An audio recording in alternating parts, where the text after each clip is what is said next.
तो खुदारा आदी बने इस चीज के, अगर आपकी नजरों के सामने किसी से कुछ गलत भी हो गया तो आप उसको पर्दे में रखें, पर्दे में रखें। चंद रुपए की खातिर हमें किसी की जिंदगी का सौदा नहीं करना है। ये है दामन, ये है गिरेबा, आओ कोई काम करें, मौसम का मुंह तकते रहना काम नहीं दीवानों का। आपसे बस इतनी सी गुजारिश है, हम अपनी सफ़ों के दरमियान इत्तेहाद पैदा करें, हम अपने बीच मोहब्बत पैदा करें। जो इख्तलाफात की हवाएं चल रही हैं इनसे निकल करके मोहब्बत पैदा करें। याद रखिएगा, मोहब्बत इत्तेफाक उन्हीं के दरमियान होगा जो ईमान वाले होंगे। बेशक बेईमानों से कोई इत्तेफाक नहीं है, नहीं करना है जी। बेईमानों से कोई इत्तेफाक नहीं करना है, इसलिए कि ईमान को लेकर के किसी से कोई कंप्रोमाइज नहीं किया जा सकता। बेशक ईमान असल है, ईमान असल है। होता क्या है, आदमी रिश्ता करने जब जाता है ना तो पैसे देख के वहाबियों में भी लड़की दे देता है, जी जी।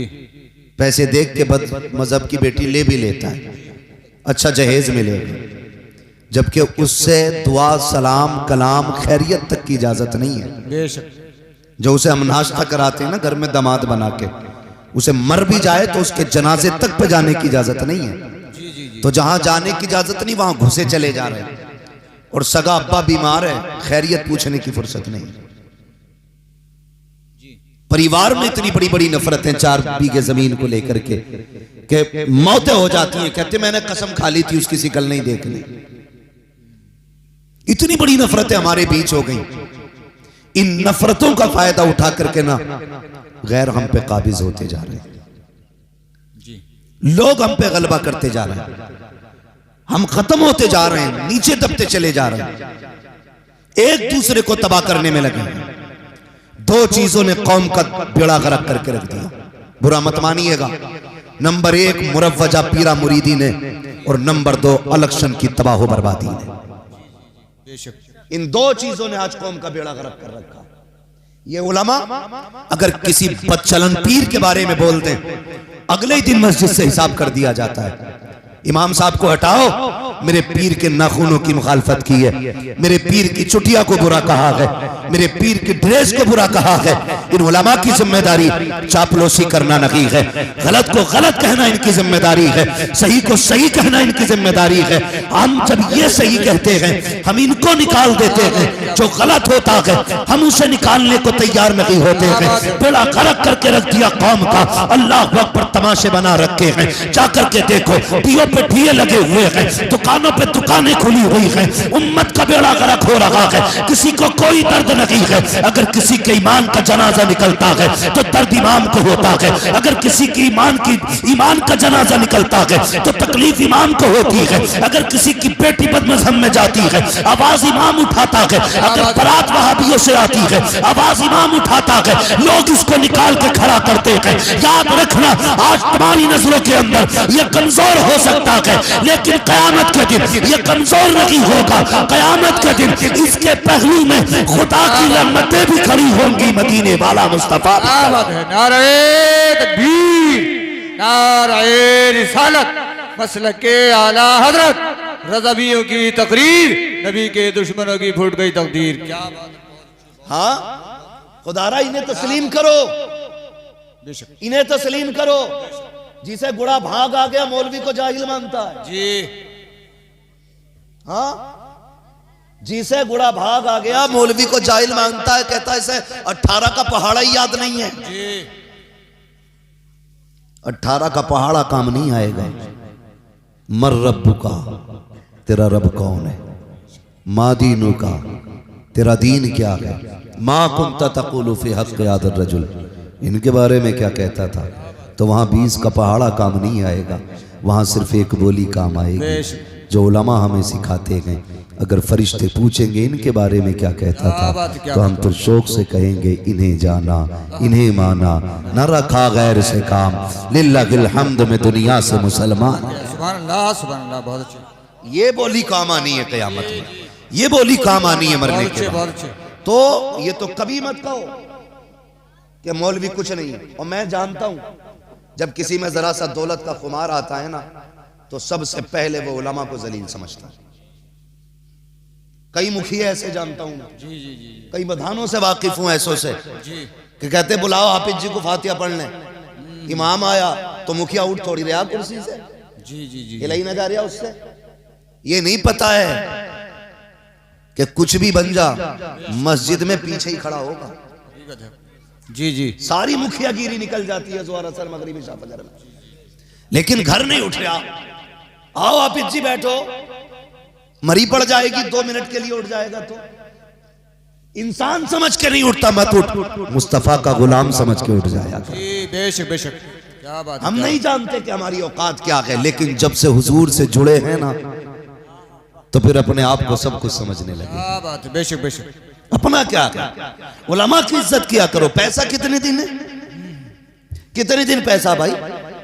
जाओ कब्रिस्तान में जाके देखो, इन्हें ले जाओ चचा को, इनकी सफेद दाढ़ी है, इनसे पूछो ये कब्र किसकी है। ये कहेंगे 100 साल पहले की कब्र है। फिर पूछना ये किसकी है, ये कहेंगे 60 साल पुरानी कब्र है। फिर पूछना इनसे कि तारीख बताओ, कहेंगे ये वो था जिसकी लठिया में धुआं उठता था, ये वो लेटा है जिसके आगे कोई खड़ा नहीं हो सकता था। पूछना कब्रों से बताओ तो सही, अमीर और गरीब की कब्र में फर्क क्या रह गया है। पूछना कभी आवाज दे के, मरने वालों तुम्हारे आगे लोग खड़े नहीं होते थे, आज तुम्हारी क्या गुजर रही है, तुम्हारा क्या मामला है। तो वो कहेंगे हम ये सोचते थे कि बिल्डिंगें बनाने वाला कामयाब है, दौलत वाला कामयाब है, प्रधान और मुखिया कामयाब है, लेकिन जब मौत ने धक्का दिया, कब्र में आकर लेटे, आखिरी तख्ता लगा, लोग मिट्टी डाल के गए, ऐसा झटका कब्र ने दिया, दुनिया के सारे ऐश का जनाजा निकल गया।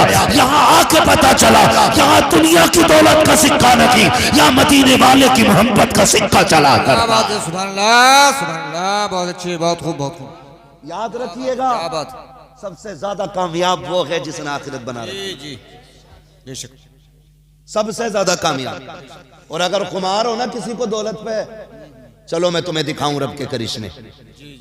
जो बड़ा हॉस्पिटल हो जहां पे ऑक्सीजन का इंतजाम हो, जाके चेक करना, ऐसे लगे पड़े मुंह पे मुझी के।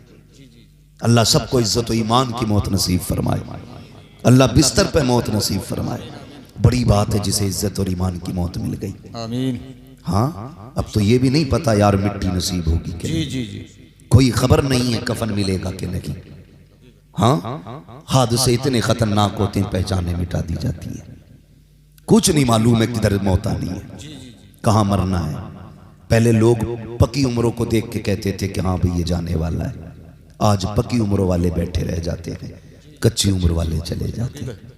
कोई गारंटी नहीं है यार, कोई गारंटी नहीं है कि 70 साल जीना है, 60 साल जीना है।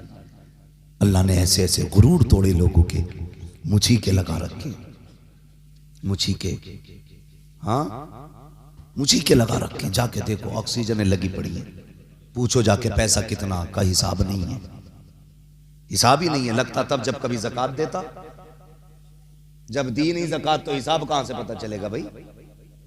इतनी दौलत है कि कोई हिसाब नहीं है बंदों के पास, अकड़ के मारे ठिकाना नहीं। अल्लाह ने गिराया, हॉस्पिटल के अंदर ऑक्सीजन लगा दी। वो कहता अब हमारी ताकत देख, ये तेरे पास तेरी दौलत भी है, तेरी औलाद भी है, पैसा भी है, फल भी है, जूस भी है, लेकिन खा के दिखा कैसे खा सकता है। खाना तो बड़ी बात है साहिब, आज अपने हाथ से कपड़ा दुरुस्त नहीं हो रहा है, हाथ बांध दिए गए हैं बेड से, हरकत करेगा तो ये ऑक्सीजन हटा देगा या बोतल निकाल देगा। हाथ बांध दिए जाते हैं, जिस बेड पे पड़े हो उसकी पट्टियों से आज ऐसा मजबूर कर दिया गया है। कल जो अकड़ के बोलता था तो लहजे में उसके जलाल होता था, आज इतना बेबस होके पड़ा है, पानी तक मुंह से नहीं मांग सकता है।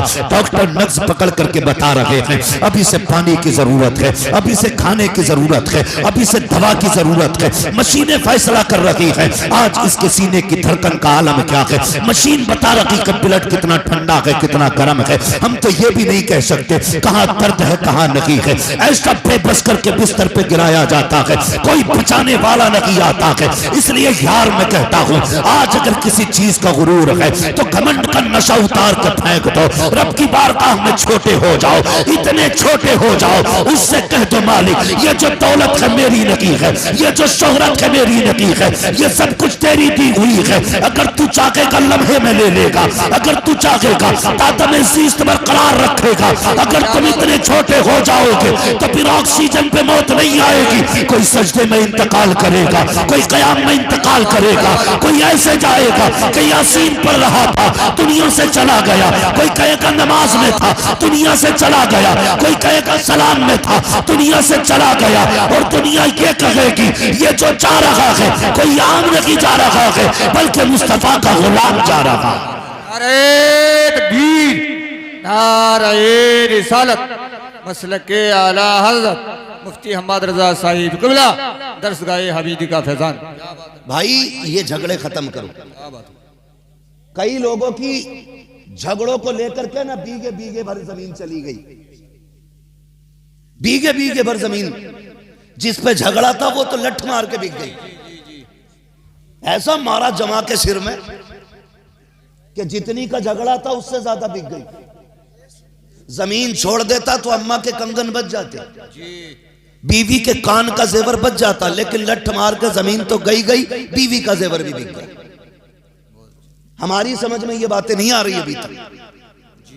अभी नाक का झगड़ा, नाक का ले कैसे लेगा मेरे होते हुए। हाँ हालात यही है, कोना अंदर नहीं करेगा बंदा मकान का, रोक के दिखा तेरे बाप में दम है तो। वो जो दम दिखाया उसने तो बंदे का ही दम निकल गया। हाँ ये तो कब्रिस्तान चले गए और वो जनाब उधर चले गए। इधर इनके इसलिए यतीम हो गए कि ये रहे नहीं, और उधर उनके इसलिए यतीम हो गए कि वो बचे नहीं। यतीम दोनों के हो गए। जी जी, क्यों ऐसी जिंदगी के पीछे पड़े हम लोग। प्यार बांटो, मोहब्बत बांटो। अगर किसी पे किसी का जरा सा निकल भी रहा है, रब का बंदा समझ के माफ कर दे, खुदा तुझे अपने करम से कयामत में माफ फरमा दे। बेशक कोई गुजारे होने, कोई काम नहीं है, खाली मेहंदी कुरे देगा जाके खेत में। इतने इतने चालाक हैं कारी साहब, ऐसे फावड़े से मेहंद काटता कि पता ही नहीं चलता कट गई है, और अगले दिन पानी भर दे तो वो मेहंद लौट जा, तो कह रहा मैंने थोड़ी काटी, वो तो खुद गिर गई। अच्छा गिर गई तो वहीं रख दे, एक हाथ बढ़ा के रखेगा उधर को, और उसमें 3 बल होंगे ना, कहीं से तो सीधी आ गई। कमजोर आदमी नब्बाने पहुंचेगा तो भैंस नापेगा, मतलब दूसरे के खेत में घुसड़ के नापेगा, और ताकतवर आगा तो कहेगा इधर टेढ़ी हो गई ना दीवार, भैंस है हमारा। तो ये हालात है हमारे, नियत दुरुस्त नहीं है। बरकत मेंढ में नहीं होती है, बरकत नीयत में होती है। जी जी बेशक, बरकत नीयत में होती है। आप नीयत में गुंजाइश रखो, छोड़ दे यार किसी के लिए क्या जाता है, तू किसी के लिए छोड़ेगा अल्लाह तेरे रिज्क में बरकत अता फरमाए। जी जी बेशक, करेंगे इंशाल्लाह ऐसा। जी जी इंशाल्लाह। लठियां तो नहीं चलानी है। हमारे गांव गांव के अक्सर झगड़े यही है, जमीन का झगड़ा, जायदाद का झगड़ा है। कह रहा दुकान फ्रंट वाली मैं ही लूंगा, फ्रंट वाली ले ली, भैया ने काम की दुकान अंदर कर दी, वो चल गई ज्यादा, तो कह रहा ना मैं तो पीछे वाली लूंगा। बंटवारा 20 साल पुराना था, ऐसे ऐसे था, अब रोड निकल गया बड़ा, तो कह रहा मुझे ऐसे ऐसे बांटनी है। खत्म थोड़ी हो रही है, बांटने पे फीता ही लिए घूम रहा। जितनी मेहनत फीता लिए कर रहा है, इतनी मेहनत कमाई में कर, अल्लाह इससे दुगनी तुझे अता फरमा देगा। सुभान अल्लाह, सुभान अल्लाह। लेकिन हराम पे नियत रहती है, हराम पे रख के देखो कोई दुकान है। हमारे मुसलमानों के हालात ये हैं, अगर एक बंदा आइसक्रीम की दुकान रख ले, 4 बच्चे खड़े हो जाएं, अगले दिन सामने वाला आइसक्रीम की उसके सामने ही रखेगा। जी कहेगा इसकी नहीं चलने देनी है कतई। हाँ बिल्कुल नहीं चलने दूंगा उसके सामने की दुकान। और फिर मक्खी मार रहे हैं दोनों बैठे हुए, दोनों की गई। दिल में जगह पैदा करो, बरकतें ऐसे नहीं होती। फरमाया गया तुम अपने भाई का ख्याल करो, अल्लाह तुम्हारे रिज्क का इंतजाम करे। बेशक बेशक, सुभान अल्लाह। करो ना इंतजाम दूसरों के लिए, कोशिश करो आप। लेकिन सामने दुकान खोलेगा दुकान वाले की, जी जी जी। और फिर बगल में हाथ डाल के जो बुला महफल इधर को आ जा, ऐसे इधर को आ जा, जी जी। क्या लेना आया ना, नमक ना, वो 11.5 का देगा, मैं 11 में ही दे दूंगा, मगर कम कोई ना जी, ना बेचने वाला कम है ना खरीदने वाला। वो ना वो जाके क्या कह रहा मालूम है, उससे जाके कह रहा वो तो 10 में दे रहा, तू बता कितने में देगा। सबके पास तेज छुरी है, जिसका मौका जहां लग गया वहीं जिबा कर लेता। जी जी हकीकत। न खरीदने वाला कम न बेचने वाला कम है। यार नियतें अच्छी करो, इन तदबीर इन इस तरह के हीलेबाजियों में बरकतें नहीं हुआ करती हैं। आओ तुम्हें तारीख बताऊं इस्लाम के शहजादों की, दूसरों की भलाई सोचने वालों का भला हुआ करता है। बगदादी मार्केट के अंदर 2 कलमा पढ़ने वालों की दुकान है, दोनों कपड़ा बेचा करते हैं। एक शख्स की दुकान पे पुराना ग्राहक आ गया, उसने कहा जरा ये कपड़ा निकाल के दे। उसने कहा ये नहीं, मैं तुझे नहीं बेच सकता। कहा क्यों? कहा कि अगर तुझे ये कपड़ा खरीदना है सामने वाली दुकान पे चला जा, उससे जाके ये कपड़ा खरीद ले। पुराने ग्राहक ने कहा यार मैं तेरा पुराना खरीदार हूँ, पुराना ग्राहक हूँ, मुझे क्यों लौटा रहा है? उसने कहा मैं तुझे आज ये कपड़ा नहीं दे सकता, जा उस दुकान पे चला जा, उस पे यही कपड़ा रखा हुआ है। वो गुस्से में उठा, उस दुकान पे गया, कपड़ा खरीद लाया। आने के बाद कहता बता तो यार, मैं तो तेरा पुराना दुकान खरीदार था, पुराना ग्राहक था, आज तूने मुझे कपड़ा क्यों नहीं दिया? उसकी दुकान पे किस लिए भेजा? इसकी गर्दन झुक जाती है। इसने कहा यार बात यह है, मैं सुबह से इतना कपड़ा बेच चुका हूँ जिससे मेरे बच्चों के खाने का इंतजाम हो चुका है, लेकिन सामने जो दुकान है यह भी मेरे नबी के कलमा पढ़ने वाले की दुकान है। अभी तक एक बंदा इसकी दुकान पे नहीं आया। मैं ये सोच रहा था अगर मैं शाम को घर जाता हूँ, मेरे बच्चे तोड़ के आते हैं, कोई दामन पकड़ के कहता है अब्बा क्या लेके आए हो, कोई कदमों से लिपट जाता है क्या लेकर के आए हो। मैंने ये समझा जैसे मैं रोज घर जाता हूँ ऐसे ये भी घर जाएगा, इसके भी बच्चे तोड़ करके आके कहेंगे अब्बा क्या लेके आए हो। ये खाली हाथ जाएगा, बच्चों को कैसे मुंह दिखाएगा, शर्म से गर्दन झुक जाएगी। उसने कहा यार बात सारी फायदे की नहीं है, अगर मैं जाऊं मेरे बच्चे खुश हो जाए। मैंने ये चाहा इसका भी कपड़ा बिके ताकि ये जाए, इसका भी बच्चे का चेहरा खुश हो जाए। अल्लाह अकबर। जब उसने इतनी बात कही वो कहता मैं समझ गया अल्लाह उनको ज्यादा देता है जो दूसरों की रोजी का इंतजाम किया करते हैं। नारे तकबीर, नारे रिसालत, मसलके आला हजरत मुफ्ती हम्माद रजा साहिब क़िबला। समझ रहे मेरी बात? जी जी। हसद नहीं करना, ये नहीं इसने 2 मंजिल बनाई है तो मुझे 3 बनानी है, मुझे 8 बनानी है। 8 बना लो के 3 बना लो के 6 बना लो। बेशक भाई वो कहा था ना जमीन खा गई आसमां कैसे कैसे। हाँ भाई बदलें अपने आप को, दिलों में गुंजाइश पैदा करें। एक बात कहूं, हमारे घरों में मोहब्बतें खत्म हो गई, खानदान में मोहब्बतें खत्म हो गई। मर्दों की मोहब्बतें इसलिए खत्म हो गई क्योंकि पहले एक बैठक होती थी, एक हुक्का होता था, सारे लोग एक हुक्का पीते थे और कोई किसी के मुंह से नफरत नहीं करता था। एक हुक्का चारों तरफ घूमता था, लोगों को हालचाल का मौका मिलता था, एक दूसरे का जूठा हुक्का पीते थे, मोहब्बत पैदा होती थी। हुक्का खत्म। अब तो इतना बड़ा हर बंदा डॉक्टर है, कह रहा किसी का झूठा नहीं खाना है। जब से ये 1 रुपए के 4 गिलास आए ना कारी साहब, जी जी जी, तो बेटा अब्बा का झूठा न पी रहा महागुल हसन। अगर किसी हाफिज को पानी दे देते, आलिम को पानी दे देते और सामने कोई टीचर बैठा हो या कोई और बंदा बैठा हो, वो क्या मुझे भी देना, तो बंदे की फितरत हो गई है पहले गिलास धोएगा फिर देगा। जी जी हकीकत। अब गिलास धो के दे रहा है, का क्यों? ताकि बीमारी ना लग जाए। मेरे नबी ने फरमाया था मोमिन के झूठे में शिफा है। जब से बर्तन अलग हो गए ऐसी बीमारियां लगने लगी कि इलाज नसीब नहीं हो रहा है। जी जी बेशक बेशक जी हकीकत। बेटा बाप का झूठा खाने तैयार नहीं, किसने खाया? इसमें क्या अब्बा ने कहा दूसरी प्लेट ला। इसमें किसने खाया? भैया ने, कैसे आटा पियाली। मैं उसका झूठा नहीं खाऊंगा, क्यों? कि बीमार हो जाऊंगा। नहीं, नादान तुझे जिसे बीमारी कहता है, अल्लाह ने इस थूक में शिफा रखी है, शिफा रखी है। हालात ये हो गए, वो कहा था कि वो अंधेरा की भला था कि कदम राह पे थे, रोशनी लाई है मंजिल से बहुत दूर हमें। जब से काबिल बमुए ला रहे हो ना ढूंढ के, इतनी काबिल आ रही है कि इन्होंने घरों में बीमारियों का अड्डा बना दिया। हाँ, इतनी काबिल ला रहा, कह रहा एमए पास है, बीए पास है, तो वो क्या कर रही है, बर्तन धोए तो धोए, टिश्यू पेपर और रख दिया कैसे और रगड़। जितना ज्यादा साफ करा रही है वो इतनी काबिल है। हमारे इस्लाम ने, मेरे पैगंबर ने फरमाया खाना खाने से पहले हाथ धो तो फिर कपड़े से साफ ना करो। जी जी जी, हकीकत। इसमें राज क्या है भाई, ये कपड़ा है मेरा, कितना ही भी साफ है तो कपड़ा ना, मैंने हाथ धो लिए तो अब मेरे हाथ साफ है, गीले ही तो हैं, लेकिन कोई चीज इस पे बैक्टीरिया कुछ उल्टा सीधा नहीं लगाना, मैंने साफ कर लिए तो जो कपड़े पे थे बैक्टीरिया वो हाथ पे आएगा। जी जी, हमारे नबी ने फरमाया ना, खाने से पहले हाथ धो तो हाथ साफ ना करना, ताकि कपड़े की गंदगी तुम्हारे हाथ पे ना आ जाए।